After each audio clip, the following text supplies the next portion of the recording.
Welcome to the channel, I'm Investor Who, so without further ado, let's start the episode. Okay. We in between heaven and hell. Fucking 9 to 5, I'd rather end up dead or in jail. Okay, so first things first, before we dive into commercial and government segments, I want to give you a broader picture of Palantir business. Okay, so basically, as of the end of 2020, Palantir had 139 customers in 40 different industries. In terms of revenue, 56% out of 1.1 billion came from government segment and 44% came from commercial segment. Okay, I will try to evaluate the potential of commercial and government business based on two criteria. First, we're going to take a look at their total addressable market and then the competition they are facing in order to capture these markets. So let's start with commercial business. Next, I'll move on to how we size our market. We've calculated our total addressable market to be approximately 120 billion. It's spread roughly equally between our two business segments. In the commercial segment, we're calculating this based on 6,000 of the largest companies in the world, but we're excluding those that are based in China and Russia. There's significant space to grow here, as we're currently penetrating less than 3% of the global 2,000.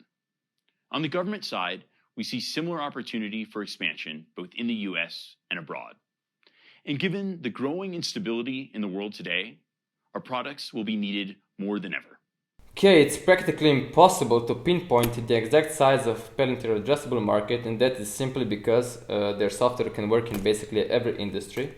But as you can see, Palantir estimated that their total addressable market in 2019 for commercial side of the business was around $56 billion. That estimate went up in 2020 to $158 billion. That's a threefold increase in 1 year alone. Threefold. And I expect total addressable market for commercial side of the business to grow further in the upcoming years. Probably not by threefold every year, because that would be fucking crazy. I mean, that's definitely not gonna happen. But if you think of it, $158 billion by itself is already huge market size. And before we go to the competition, I want to address two more points that will help Palantir to accelerate the capture of these markets. First is cross-industry leverage.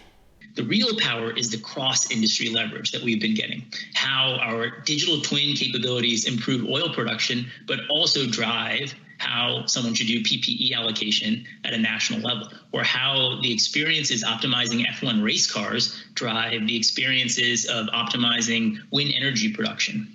And this is what's increasingly powering the business.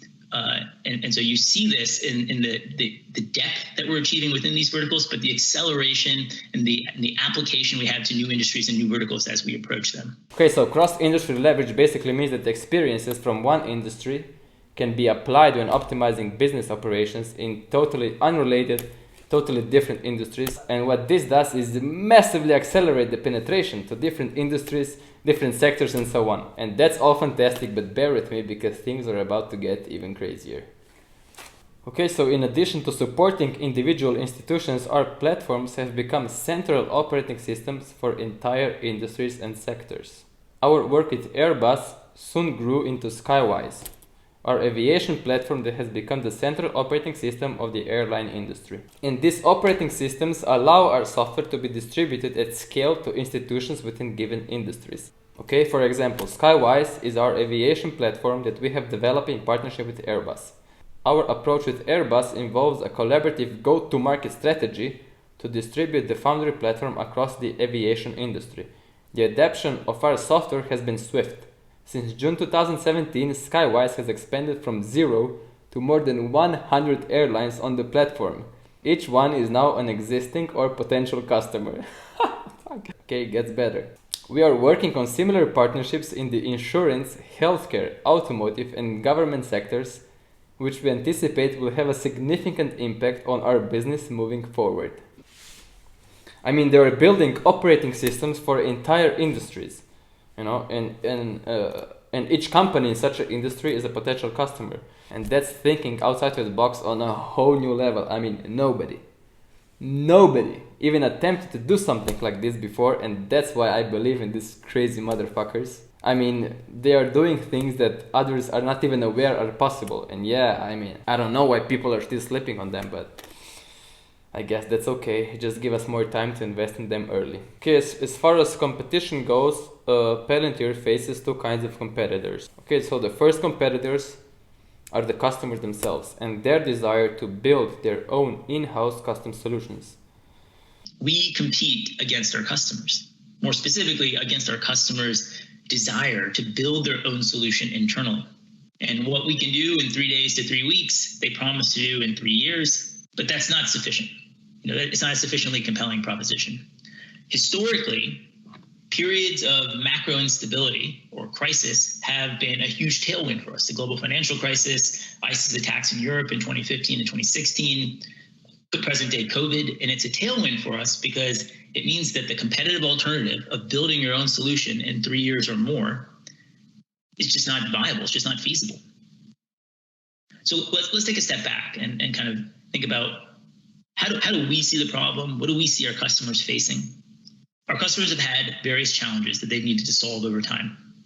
In order to solve these challenges, they've deployed point solutions or custom applications or these non-canonical data lakes. But they've actually dug themselves a deeper strategic hole with each one of these. Each one of these point solutions or custom applications has fed the heterogeneity of the enterprise. It has added to the entropy. And it has made it less and less likely that the institution is able to wield all that is knowable within its four walls to win in the marketplace. And that's the problem that we solve. So basically, when customers build their own solutions, they do it in 3 steps. First, they hire consultants and system integrators. Then they spend hundreds of millions to low billions on internal IT and buy a bunch of different software packages, and then they will try to stitch these 3 things together and hope for the best. So if you still don't see why this doesn't make any sense whatsoever, let me lay it out for you. So essentially, if customers take this approach, they will have to waste millions of dollars, even billions of dollars, for the process that will take them years to finish. So why the fuck would they waste money and time to build something that is already built and is probably much better than anything that customers would build themselves internally and can be also bought for a fraction of a cost compared to developing the thing from scratch?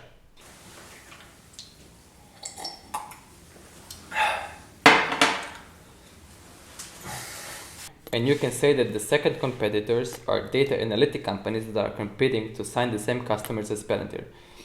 But first of all, let me make something very clear. Palantir is not a data analytic company. No. They sell central operating systems for better decision making. Basically, it enables customers to transform massive amounts of data or informations, I'm talking millions and millions of data points on a daily basis, into real knowledge that reflects their world. Data is not represented as cells in a spreadsheet or export from a single system, but as entities, as events, as relationship, as consequences and decisions in context. Me personally, I'm coming from digital marketing background where data analytic is crucial for any kind of successful work, and I can tell you that if you're not educated in this area, you will understand shit from the insights that analytics is giving you. And that goes a step further when it comes to a whole business. I mean, you have to be a fucking data scientist to make any sense of it. But with Palantir, any bimbo can understand how real-life event will impact their business. This way is much easier to make decisions in real-life business situations, opposed to looking into data from spreadsheet and try to make decisions that way. So if you compare value proposition from Palantir and their competitors, I mean, in my eyes, it's not even close. It's like Palantir is playing chess while everybody else is playing checkers. But that's just my opinion. You shouldn't take my word for it. I'm just a random dude on the internet. Do your own research and so on and so forth. I'd be remiss in not spending some time talking about one of the crucial underlying drivers of the government business right now, and that's 2377. I think of the commercial business as really being 4 years old, coinciding with the release of Foundry in 2016. But the government business, in my mind, is even younger. And it dates to late 2018 with the appellate court upholding the ruling on 2377. So 2377 is the commercial item preference. This is a law that's been on the books for over 25 years, since roughly 1994. And it states that to the extent there is a commercial item, i.e. a product, that meets the government's requirements, they must buy it. They are not allowed to go build their own custom developmental solution.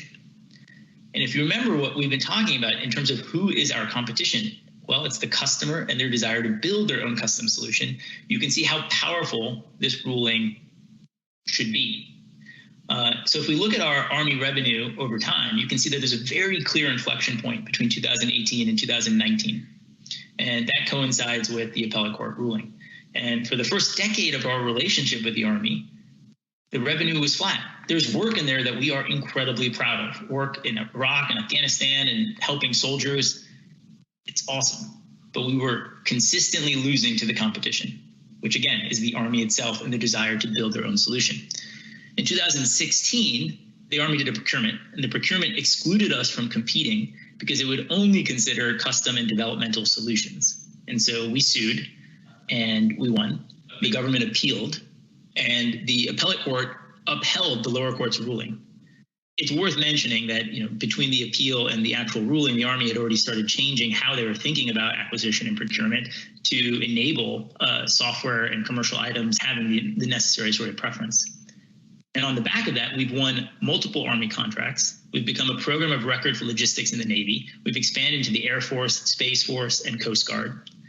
But really, this ruling applies to all U.S. government agencies, not just the DoD. And so it is massively TAM expanding because it takes a ton of budget that has historically been spent on services to build custom solutions and makes it addressable by software.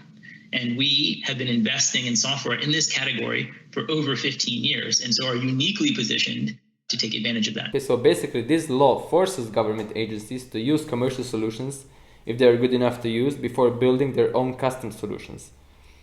And good enough to use would be a massive understatement for capabilities of Gotham. Historically, most of the revenue from government business came from DoD, Department of Defense. But this law applies to all government agencies, and DoD is just one of 137 US government agencies who all face problems that Palantir can address with their software. And don't forget that government business is not only limited to US. Palantir is already working with US allied governments around the world. Of course, this ruling doesn't apply to them. They are not forced to use Gotham and Foundry. And if they have, better software solutions, of course, they can use it. But if someone put a gun against my head and asked me, do they have better solutions? Fuck it. I would say no. If you're still watching, I love you. If you're still watching, you're the man. Or the girl. No, I'm not trying to be sexist. If you're still watching, you're the best. And catch you in the next episode.